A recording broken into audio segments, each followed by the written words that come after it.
Right now, are you angry? No? Then why should you avoid it? As I said earlier, you never read the user's manual.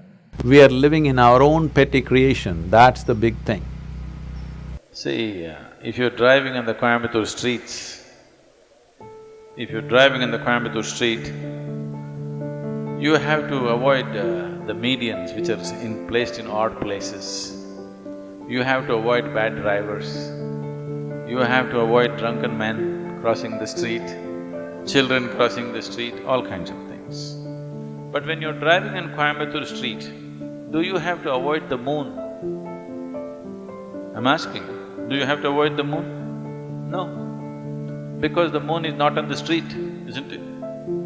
So similarly, right now are you angry? No? Then why should you avoid it? There's no need to avoid it. It is just that you think anger is an entity. Anger is not an entity. You become angry. You become angry. Anger is not sitting somewhere and you go hit it. There is no such thing. You become angry. When you become angry, is it pleasant for you or unpleasant for you? Unpleasant for you. Unpleasant for others for sure, unpleasant for yourself also. Today, medical science proves to you, when you're angry, you're actually poisoning your system. You know, we have always known this, but today chemical tests clearly show you that you're actually poisoning your system, generating poison in the system by being angry. So, why would you want to poison yourself? It is not a conscious act. You're poisoning yourself, you're causing unpleasantness to yourself only because your mind is not taking instructions from you, isn't it? It is not taking instructions from you. If it was taking instructions from you, you would have said blissfulness, isn't it?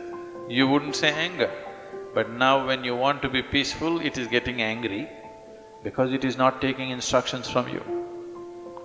So if your mind is not taking instructions from you, you have to pay a little more attention to it. Why is it not taking instructions from you? If you understand this, you don't have to avoid anger, because anger is not sitting there and getting at you. You are becoming angry, you are becoming unhappy, you are becoming miserable. These things are happening to you essentially because you have not done anything to take your faculties under your control. It is happening accidentally, just by chance. If outside situations are good, you are also good. If outside situations are bad, you're also bad. That is not how human life should be. Human life should be like this. If I am good, everything around me becomes good. This should be the reality, isn't it? Right now, if things around me are whichever way, I will become that way. No. Human consciousness should create situations. Right now, situations are creating human consciousness. That's not the right way to shape human life. See, around us, so many people will do so many things that we don't like. But at least within you, only what you want should happen within this, isn't it? Huh? I cannot decide that only what I want should happen with you, but I can definitely decide only what I want must happen within me, isn't it? If you could decide only what you want should happen within you, would you choose anger or joy? What's your choice? Please choose, I'm going to bless you. See, you want the highest level of pleasantness for yourself, isn't it? Then why is such a thing not happening? As I said earlier, you never read the user's manual. How this functions has not been looked at. Do not go by the example of people who came here a few years earlier than you. That, no, my mother also was like that, my grandmother also was getting angry, so I am also getting angry. They should not be the leading lights of your life. I want you to look at it. Your thought, your emotion, your body must happen the way you want, isn't it? Huh? If somebody else can decide what should happen within you, this is ultimate slavery, isn't it so? What happens around you, maybe we can decide, but nobody should decide except yourself what happens within you. If you decide, you would keep this in the high state of pleasantness for sure. You wouldn't be battling with anger. It's not just about anger, fear, stress, tension, don't address them separately. Essentially, your mind is not taking instructions from you. Why? Because you don't know where the damn keyboard is. Yet, we gave you a supercomputer, you do not know where the keyboard is. So one day you did this, something worked, another day you did this, something worked. You know, have you seen people? The radio doesn't work, boom, and it works sometimes. Doesn't get fixed like that. Because every human being is looking for highest level of pleasantness for himself or herself. You can call it joy, you can call it bliss, these are just words. Essentially, we want highest level of pleasantness for ourselves. If your body becomes pleasant, we call this health. If it becomes very pleasant, we call this pleasure. If your mind becomes pleasant, we call this peace. If it becomes very pleasant, we call this joy. If your emotions become pleasant, we call this love. If it becomes very pleasant, we call it compassion. If your very life energies become pleasant, we call this bliss. If it becomes very pleasant, we call it ecstasy. If your surroundings become pleasant, we call this success. Only to make your surroundings pleasant, you need the cooperation of all these people. Because in creating an external situation, there are many forces involved. Not all of them you even know. You understand? You want to create a wonderful situation for yourself, you don't even know how many forces are working in that area. If you harness a few forces, if they cooperate, things will happen. If they don't cooperate, it won't happen. But for the pleasantness of the body, pleasantness of the mind, pleasantness of your emotion and energy, it's 100% you. Yes or no? Yes. Surroundings, creating situations in the surroundings, you need cooperation from the people, otherwise it won't happen. So only for success, you need cooperation. To keep yourself pleasant is 100% yours. So right now, you know well that you want to be peaceful, but somebody else is doing something. What are they doing? They know what they know best. They're abusing you. Why are they doing it? Because that's all they know. Yes or no? That is how they know their life. That's why they're doing it. If you become resentful and you think something will happen to them, see, these are things, anger, resentment, hatred, these are all poisons that you drink and you expect somebody else to die. No, life doesn't work like that. You drink poison, you die, it's a very fair life. If you drink poison, you die, very fair, isn't it so? I drink poison and you die, is it fair? So, people who are in anger, resentment, hatred, this is their thing. They are drinking poison. When I say poison, I am not saying in a moral sense.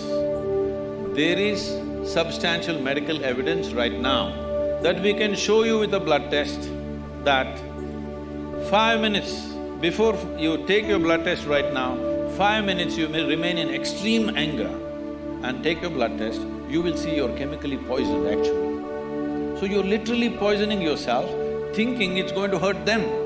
No, it's only going to hurt you. So it doesn't make sense to me, that's all. It's not a morality, whether you should get angry or not get angry. It's up to you if you want to make a mess out of yourself.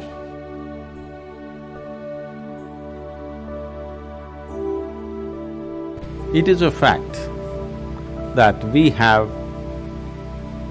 the most evolved neurological system compared to a worm, insect, bird, animal, anybody. But we also have a psychological process. Whatever your psychological process, your thought and emotion, is only happening because of a certain amount of information that you gathered, isn't it? Oh, you think she's a wonderful person, so certain kind of thought. Oh, you think she's not nice, another kind of thought. Oh, he would think this is somebody else. With all this information, whatever you have gathered, whether it's right or wrong, it doesn't matter. The type of information you gathered determines the type of thought and type of emotion that you have, isn't it? This is one thing.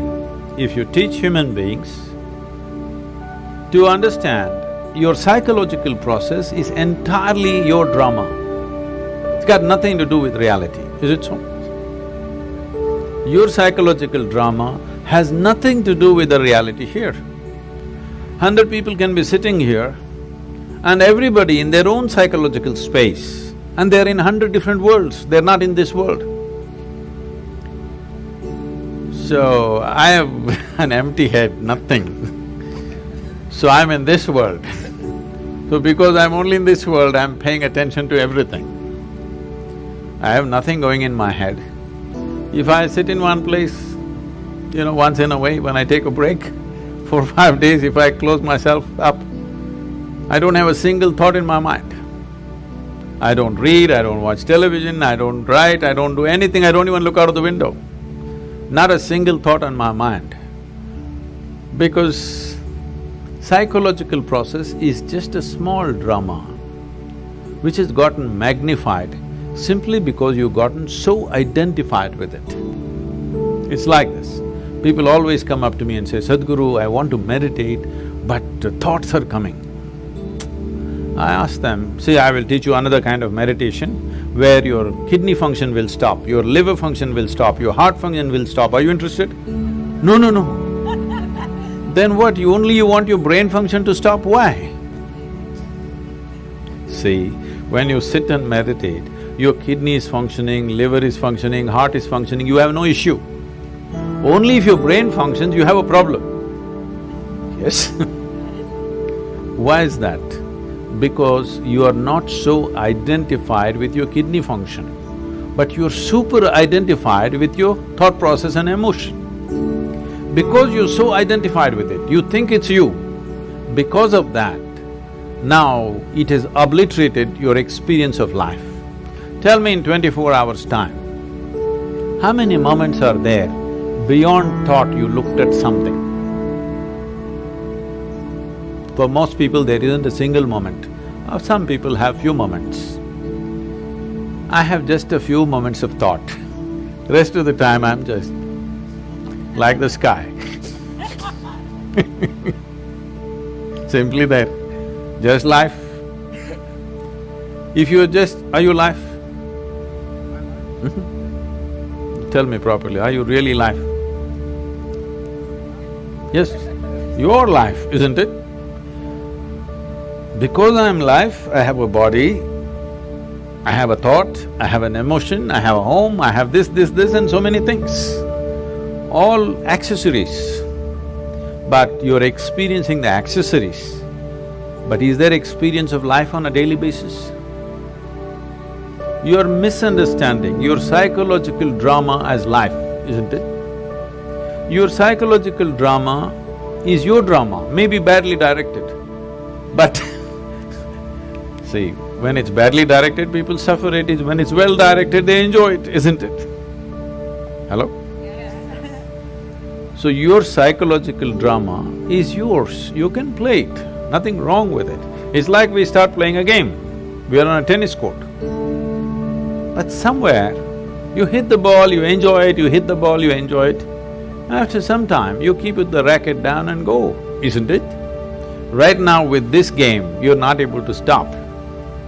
Just imagine, suppose you started playing tennis and you can't stop 24 hours.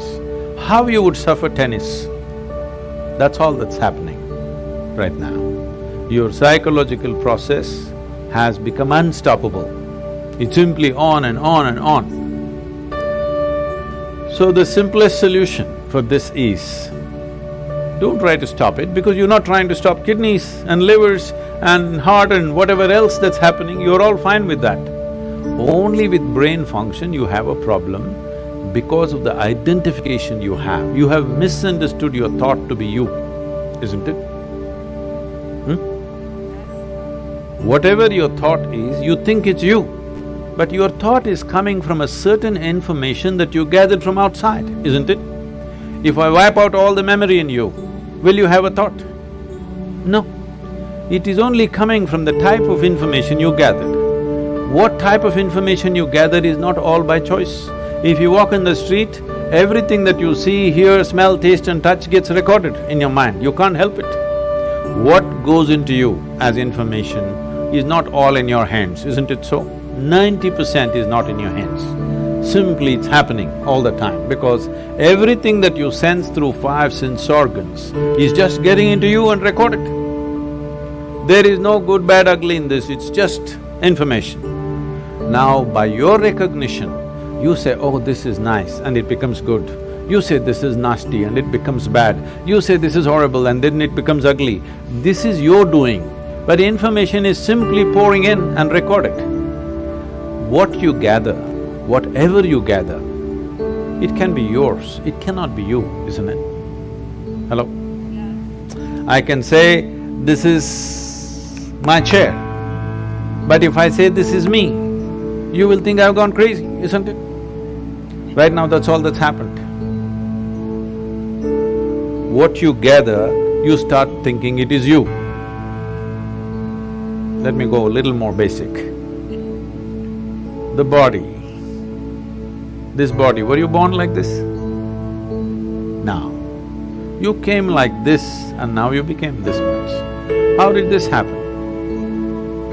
Just the food that you've eaten, isn't it? Or it's just the earth that we're walking upon which became food and now it's like this. Countless number of people like you and me have walked on this planet. They were also smart people. Where are they now? They're all topsoil. So will this become? Yes or no? Unless your friends bury you real deep fearing that you may rise from the dead. Otherwise, this will also become topsoil. Well, we don't want to go today, but inevitably we go, isn't it? So this is just the soil which turned into food, we consumed this food and made it into this body. Or is it true that this body is an accumulation over a period of time? Hello? It is. What you accumulate can be yours. Can it ever be you? Whatever you accumulate, at the most you can claim it is mine. I will not dispute that right now, a day will come. But you cannot say it's me, isn't it? Whatever you accumulate can never ever be you. If this becomes a living experience for you, that what you have accumulated in the form of food and in the form of information, you clearly know this is not me, then you will become like me. Simply looking at life as it is, without being influenced by anything, without being identified with anything. Simply life. Is that true? Fundamentally, you're just a life. Then you gathered a certain body, so we called you a man. Then you gathered some kind of stuff in you, so we called you this, that and everything. But essentially, are you just life? And is that the most important thing right now, that you're alive right now is the most important thing in your life, is that so? Hello? Yes. But unfortunately, that's not in focus. Today, what I'm thinking has become more important than me being alive, isn't it?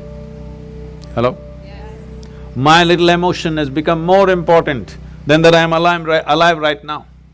See, today morning sun came up on time. Hello? Yes? Now, you're thinking it's okay, what about it? You know, some time ago, we were flying a helicopter in Tennessee. It was a nice warm day. So we pulled off the doors and we were flying a open helicopter because weather's good. We went up there and suddenly hit a cold front. All that happened is sun got really blocked out by cloud, so it became extremely cold. So cold we had no control, our hands are not steady on the control, so we decided to come down. As we're coming down, we're just debating, suppose sun doesn't come up tomorrow, what will happen? maybe in 3 months this will happen, 6 months that will happen, we're just guessing. Then I just came and did a little bit of research. If sun does not come up tomorrow, in 18 hours, everything that you know as life on this planet will be gone. Except a few microbial life deep down in the earth, everything else will be gone in 18 hours' time.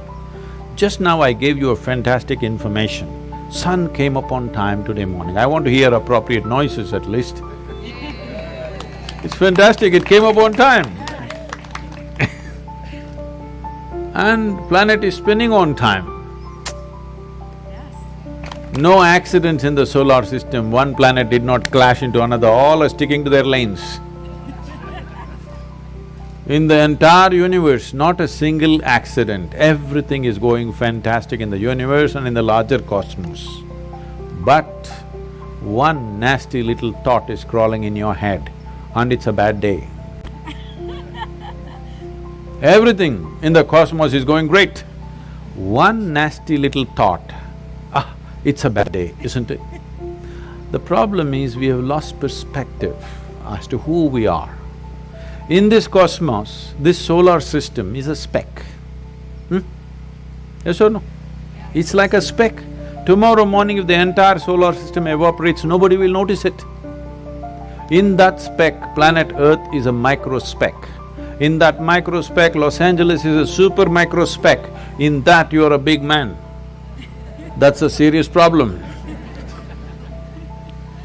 This is your psychological drama, exaggerating things to a point where you think if you have one bad thought, the whole world is ruined.